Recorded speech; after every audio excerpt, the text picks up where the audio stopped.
Well, it's Friday again, ladies and gentlemen. Welcome to the Friday afternoon program that's all about the people that like to take statements and write reports in insurance investigation and matters. Today, I'm very privileged to have as our guest to tell us all about what he does in his industry, Mr. Brett O'Brien, who is very busy, and I don't know how he found the time to be here today, but Brett's agreed to come on and share about his business and actually what he does as a loss adjuster. Welcome to the program, Brett. Could you tell us all about it, please, mate? Thanks, Mike. Thanks for the introduction and for having me, and good afternoon to all your viewers. Mike, just a little bit of background. I've been in the insurance and risk industry in Australia here, predominantly in Melbourne, but nationwide for the best part of 20 years or a little bit thereover. Worked as an underwriter myself for insurers and as an insurance broker. And a couple of years ago, I started my own consulting company called OBA Consulting. And we primarily work in livestock risk consulting, and we're sort of focusing on drought at the moment. But the consultancy has other components to it. But my role as a loss adjuster for, as I mentioned, just the best part of 2 decades now, I've been working in insurance claims. And the role of a loss adjuster is to look at claims in a little bit more detail. Generally work as a conduit between parties. You generally have, and I say generally, 3 parties to an insured loss, and they are the insurer who issue the policy, the client or the customer, and then you, generally speaking, unless the policy is direct, you'll have an insurance broker. Now, depending on the complexity of any loss, and in this case I might use a fire as an example, depending on the complexity, the insurer may appoint a loss adjuster to go out and assess the loss. And the part of the role there is to look at several factors, such as causation of the loss, the extent of the loss, what may be recoverable, what is not recoverable. And you generally act as a conduit between parties. So again, it's a tripartite relationship, and generally the loss adjuster will be the fourth. And there may be other parties on top of that, but if a loss adjuster has been appointed to an insured loss, they generally say the fourth party that is involved in the claim, and they will work through an investigative process, often with other investigators, or be the sole entity conducting investigations of a certain nature. But as I say, just to work around the elements of the claim, it'll generally involve preparing a report that then goes back to the insurer. You may make recommendations, you will fill out certain checklists. It just depends on the nature of the loss, but it really, at a sort of higher level, is to shed light what happened in terms of the claim, how the policy is either obligated or otherwise to respond to the loss, what the quantum of loss is in a dollar value, and then what recommendations as to what the next step should be. It's generally speaking, and you'll hear me use the word general today, as each case is on its merits. But generally speaking, it will then be down to the insurer to provide instructions or next steps in concert with the insurance broker and the insured. So that's the process. Happy to elaborate on any of those or go into it in a little bit more detail if that would be considered useful. How did you get into it, Brett?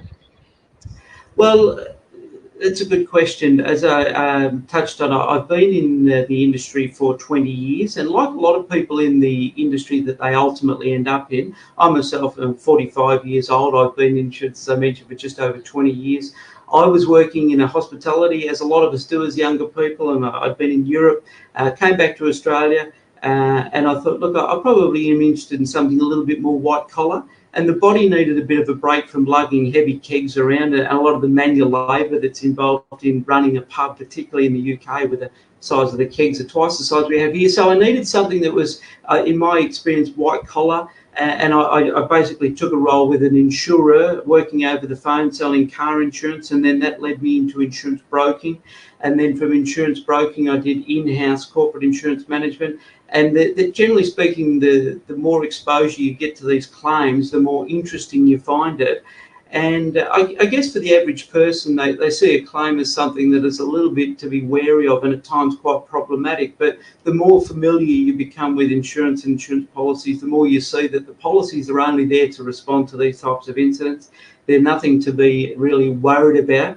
what is paramount is that in most cases that the insured is returned to a prior loss condition. So in answer to the question, Mike, I did fall into it, but I have found insurance and risk to be one of those industries that once you sort of wet your toes in it, you see that there's a lot of scope to do a lot of different things.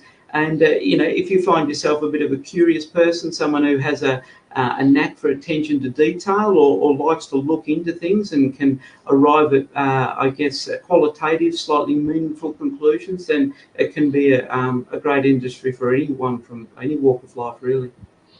Thanks, Brett. Can you give us an example of a claim you had where you did your work and the client was really pleased with the outcome?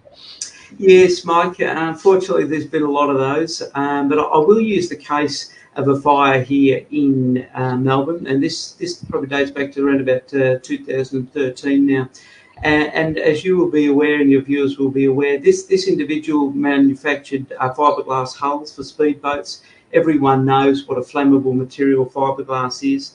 And the gentleman in question, I can say so without giving away any information that is sensitive, was approaching retirement, shall we say. So there was suspicion around the claim from the outset, i.e., you will often find in instances of fire with flammable flamants that if it's something that seemed to be readily combustible, or that the person who is submitting the claim looks to have something to gain by the claim, that can raise suspicion. But in this case, there was nothing untoward whatsoever. The gentleman was unfortunate enough to lose both his factories. It was in Bayswater here, which from memory postcode 3153.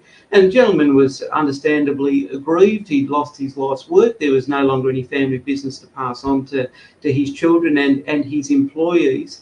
And basically, I was able to work with him to establish a number of key elements, iron out any doubts, look at the cause of the fire, established that he had been following his husbandry / housekeeping / the maintaining of flammable goods, all those protocols. The firefighting equipment had been stamped as it should. Ultimately, the claim was paid to the full sum insured. It was declared a total loss, and it was then a matter of determining, okay, is it a matter of settlement or rebuild? Given the gentleman's age I'd referenced, he was looking at a settlement. But basically, he received the cheque that he had anticipated and hoped, and now that was just short of a decade ago. So the gentleman will be well and truly retired. But the insurer was fully satisfied that there were no suspicious circumstances. The broker in question was happy with the conduct all round, and you had a happy client. So when you have a situation like that, having said that, there was a considerable amount of work to arrive at that point.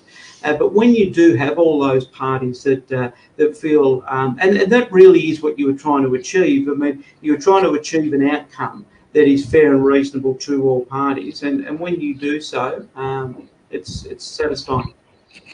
Fantastic. That's a great example.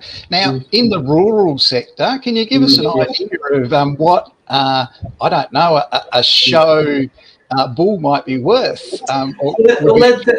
That's a really good question. Thanks for asking it, because not too long ago, we're 5th of February now. I think it was late December up in Queensland at a well-known drought bull sale called Drought Master Bull Sale. A bull called Drought Master himself sold for an Australian record of 175,000. So this was a cracking 2-year-old bull. 175,000 Australian dollars set a record, and from my point of view, we work in terms of endeavouring to mitigate drought. So the name Drought Master, and for the bull Drought Master as well. So in answer to your question, you can expect a registered bull with a good breeding bloodlines and those sorts of things to easily open the bidding at $10,000. And more recently, I saw some Angus bull selling up in Albury for $50,000, $60,000. But in answer to your question, so the record was set late last year, November or December, at 175K. Wow. All right. So racehorse, value of a racehorse? That's a great question. And I won't go on for too long on this one, because how long's a piece of string? Some people say that those of the really good bloodlines, it can be unquantifiable. As the sire, it's hard to determine the sire's worth, and I know. But nothing out of the ordinary for a very good sire. in the racing industry, a lot of Group 1s to be insured for millions of dollars, several millions of dollars. So when you move from bovine, being my expertise in cattle, across to equine, the numbers jump exponentially and serious dollars involved. Wow, that's amazing. Now, some of the things that are expensive in rural properties that people don't think about, things like fences. Great call. So it's an enormous amount of money to replace one of those if someone does have a bushfire or a fire on their property.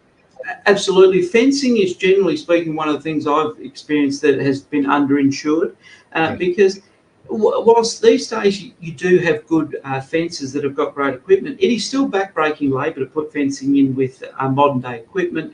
The pine, the wire, fencing on farming is one of your greatest expenses, and the maintenance towards fencing can be enormous. I mean, people are accustomed in offices, we've got maintenance agreements in place with computers. Really good farms have maintenance contractors who really, I mean, if you've got a large property in either Northern Territory, Queensland, New South Wales, even Western Australia, you might have fences on site 24/7, a bit like large companies have auditors on site, like Ernst & Young on site 5 days a week. Large properties have fences on site, just constantly. So, and it's an easy one to be underinsured in because people underestimate the costs and basically just how challenging it is to keep a property adequately fenced. Okay, how big a problem, and have you encountered it, is stock theft? Stock theft, great question, and I don't say that generically. Stock theft has been in the news in Australia in the last 12 months in particular. In Victoria here, in September, we had a large case of theft, and there have been more, probably don't quote me on this, but I have been keeping an eye on it. There have been more cases of stock theft. There was a task force formed, a police task force here in Victoria, and a little bit further up the eastern seaboard as well, specifically to deal with this issue. So it's becoming more and more of a problem. Historically, activists and just, I guess, people who have taken a liking to some cattle have been considered to be the potential culprits. But stock theft is becoming more and more of an issue. And again, that's expensive, but you've hit on quite a hot issue there, and I expect it to get even more attention in the next 12 months. Yeah, I would imagine that would be the case. So what's the future hold for Brett? Well, we'll be continuing on what we're doing. I mean, fortunately, we have La Nina here, but I'm sort of monitoring the news coming out of Queensland, and that is that there are a lot of pastoralists that are not necessarily getting the rain that we hope that La Nina would provide. So the future here for the business is we'll be doing more of the same, and we would like to see more done in the space of drought insurance in Australia, and we'll be certainly putting our 2 bits forward for that. And I'd like to hopefully do this year, with COVID permitting, a little bit more travel up the eastern seaboard. But in terms of the business, we'll be looking to press on with sort of more of the same. And Australia seemed to have a bit of an exigency into the need for these drought insurance products in the last sort of 2 years. And I would like to see that continue and be part of that. Okay. All right. One last question. If you could have your industry association do something to assist your industry, what would that be that would be helpful? I know they do a great job, but if there was just something else they could do, what would that be? Well, that's a good question, and one I'm going to just sort of mull over for a second before I respond to you. I think as an industry, and I can draw drought as an example, and also COVID, whilst we're all a bit sort of COVID fatigued, it's certainly not going anywhere. And I think as an industry, we need to be in more partnerships with the government, similar to the ARPC, which is the Australian Reinsurance Pool Corporation that responds to terrorism risks. So I think as a country, and really across the board, we're talking about overseas now as well, I think we would be benefited by, and if I use bushfires as an example, of course we've got Perth, we had Melbourne, but no corner of Australia seems to be immune from it, unfortunately. I think we need more partnerships at a government level, or more synergy between the industry and government to be sort of working on these as collectives. And that is, I would like to clarify, that's no criticism of any entity to date, but more collaboration between the industry and government to address large-scale risks. That's fantastic, Brett. I've taken up all the time that I promised I'd keep you for. You've given us some great insights and really good value. I really thank you for coming on today, and I hope you'll be able to come back to us in the future and share some of your experience in loss adjusting again. Mike, it's been an absolute pleasure. Thanks very much. Thanks, Brett.